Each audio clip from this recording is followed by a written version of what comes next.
Good morning, Joy Nostalge! Jan Marvin Bernedo po of Joy Nostalge Foundation. Narito po tayo ngayon sa Pasinaya Homes West para sa isang bagong episode ng Pasinaya ng Dangal series. Makakasama po natin ang isang residente ng Pasinaya Homes para magbahagi ng kanyang kwento at magsilbing inspirasyon sa ating lahat. Tara, samahan po natin siya.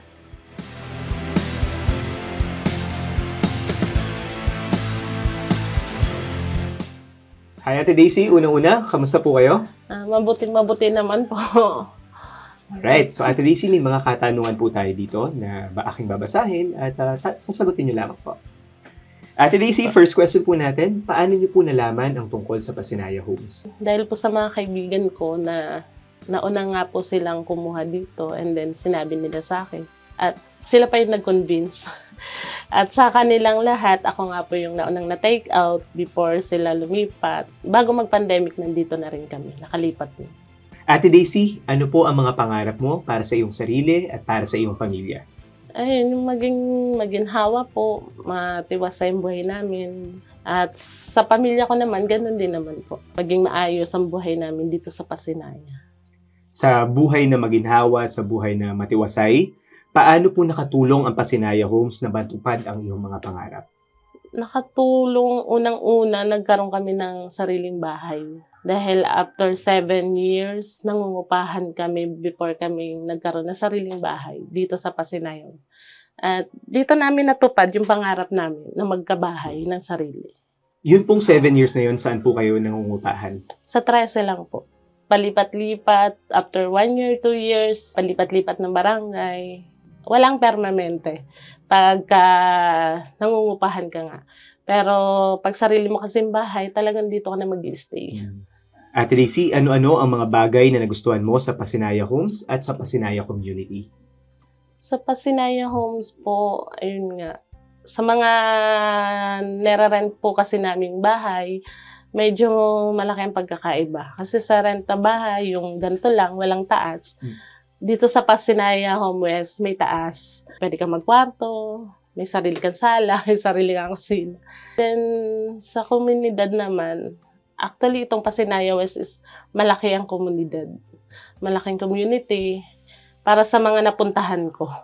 Ate Daisy, maaari mo bang maibahagi ang iyong karanasan kasama ang Joy Nostalge Foundation? Ano pong mga programa ng Joy Nostalge Foundation ang tumatak sa inyo? At paano nyo po nagagamit ang mga aral na ito sa araw-araw na buhay? Ang mga programa po ng Joy Nostalge Foundation na halos lahat naman po natinan ko. Unang-una yung pagiging CBO ko na sa ngayon po is naging CAT, Community Advocacy Team. Help po kami ni Sir Allen and ni Sir Paul ng JNF. And then, pera po doon, nag-join din po ako sa PES training. And then, lahat po in the Module 1 to Module 8, nasalihan ko rin ng training nila. At sa iba't iba pa po sa CGT, kay Ma'am Helen, yung public speaking. Hindi ko na po kasi matandaan yung ibang title ng program nila. Pero halos po natinan ko. At sa ngayon po sa CAT, meron kaming street kumustahan na ginagawa weekly para meron kaming commitment ng mga community members namin dito. Okay, para po sa kaalaman ng ating mga viewers, Ate Daisy, pwede niyo po bang ipaliwanag kung ano yung mga natutunan ninyo sa PES training? PES training po ay Parent Effectiveness Seminar. Tama po ba? Unang-una po kasi ang naano ko sa kanila is yung kung paano mag-handle ng isang pamilya or magsimula ng isang pamilya. Ako kasi yung nanay dati na parang magagalitan sa anak, na mamalo talaga ng anak. Pero sabi ko nga sa kanila, nung umattend ako ng PES training, doon ko nalaman na hindi pala dapat lagi. Kailangan set aside mo yung galit mo, wag dapat nadadama yung bata. Kasi 3 lang naman po kami dito sa bahay, asawa ko, anak ko, saka ako. Siyempre, pag wala asawa ko yung anak ko, pag mainit ulo nabubunton.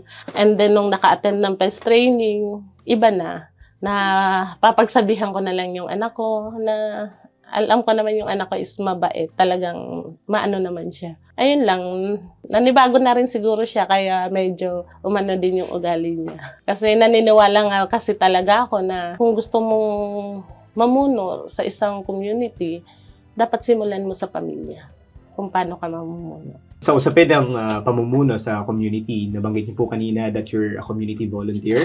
And at the same time, naka-attend din po kayo ng iba't ibang learning sessions about Yes. public speaking. So, paano po ito nakatulong sa relasyon mo sa iyong mga kapitbahay? Unang-una po pala talagang natin yung leadership training na doon ko nalaman kung paano maging isang namumuno sa isang community. Actually, lahat po kasi na sinalayihan kong organization is hindi ako nawawala sa pagka-officer. And then, nung nilipat po namin sa 18, nag-set ng bagong officer. Sa ngayon po is kumakataon ako ng secretary nila. Lahat ng idea pinasa ko kay Sir Paul na pwede bang yung street kumustahan gawin natin na pinagbigyan naman nila. At yun na po yung ginagawa namin ngayon. Ano sa tingin mo ang iyong sitwasyon kung hindi po kayo lumipat sa Pasinaya Homes? Yung sitwasyon po siguro namin, nangungupahan pa rin kami hanggang ngayon sa 13.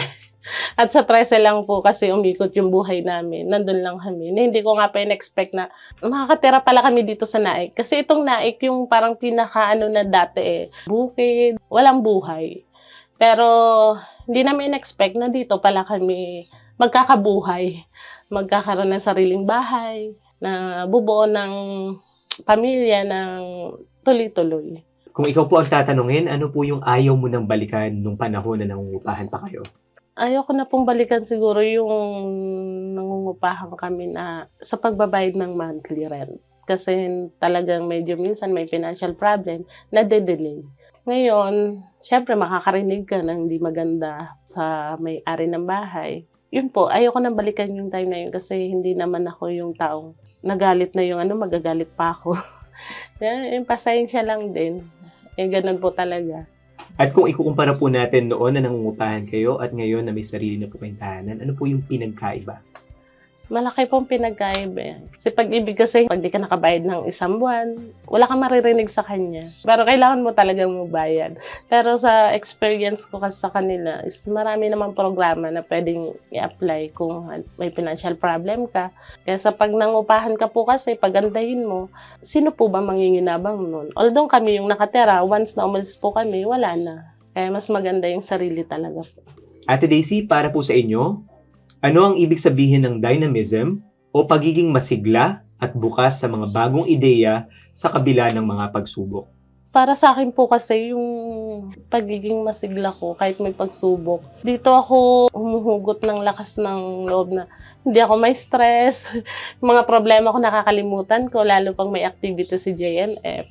At tuwang-tuwa po ako niyan na may ginagawa ang JNF na ibababa dito sa amin ng mga activity o programa dahil marami kaming natututunan. Marami akong nakukuha sa kanilang idea na dapat pala ganito yung ginagawa namin. Hindi lang porke tumira kami dito, ito lang yung magagawa namin. Marami pala kami dapat gawin at ibahagi sa kapwa namin dito sa Pasinaya. So, Ate Daisy, kadugtong ng tanong na yun, no?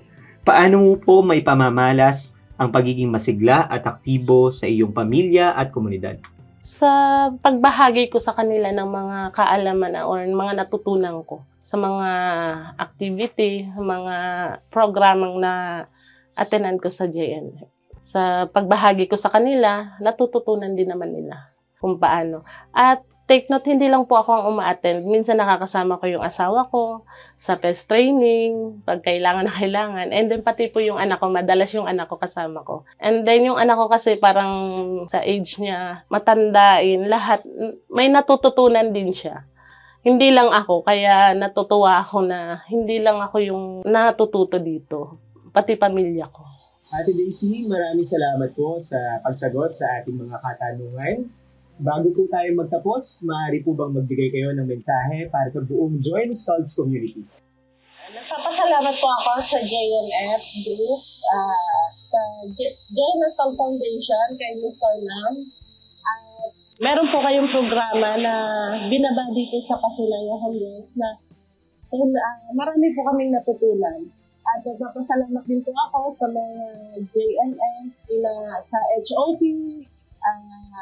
CRT, Sir Allen, Sir Paul, and sa HEP, CGT. Pasensya na po sa mga hindi ko pa po nabanggit, pero nagpapasalamat po kami, ako po sa inyo dahil lahat po kayo na-meet ko, na-attendan ko po ng mga activity niyo. Kaya sobrang nagpapasalamat po ako sa lahat po sa inyo. Maraming salamat po, Jenna.